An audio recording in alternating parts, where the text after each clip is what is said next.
Alright, hi everyone, this is the second example of chapter 8.3. It is question 155. First, let me read the question. Question 155. Suppose a cosmic ray colliding with a nucleus in Earth's upper atmosphere produces a muon that has a velocity v is equal to 0.95 multiplied by the speed of light.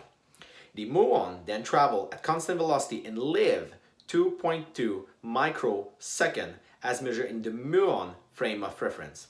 So you can imagine this as the muon internal clock. How long does the muon live as measured by an earthbound observer? Now, by the way, this is a famous experiment that they used to prove that time dilation really occur. Now, the main part, the most important part here is correctly identifying which time do we have. We are given that from the point of view of the muon, it's live 2.2 microsecond. Now that means this is our delta T1. Remember, from the point of view of someone at rest, the time experience is always longer, which means that delta T2 has to be the longer time. And since from the point of view of someone standing at rest from Earth, it's not moving, the muon itself is moving, so delta T1 has to be 2.2 microsecond in this case. Now the question asks, basically we need to find delta T2. We are also given the velocity, which is v is equal to 0.95 times the speed of light.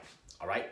Now at this point, it's a simple algebra. We got our relativistic factor. We can simply plug in the value for the velocity over here. Now note, when we are dealing with relativistic velocity, it is often convenient to write it as a ratio of the speed of light, because in this formula, the 2c over here, they cancel out.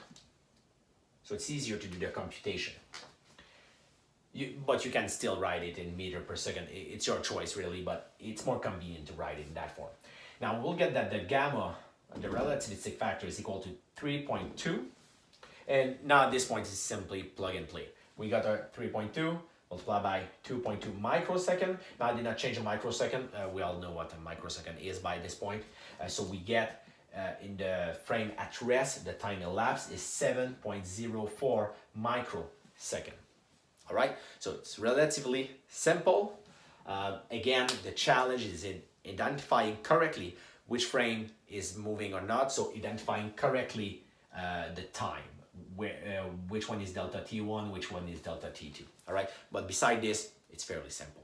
All right, so see you in the next video for another example on time dilation.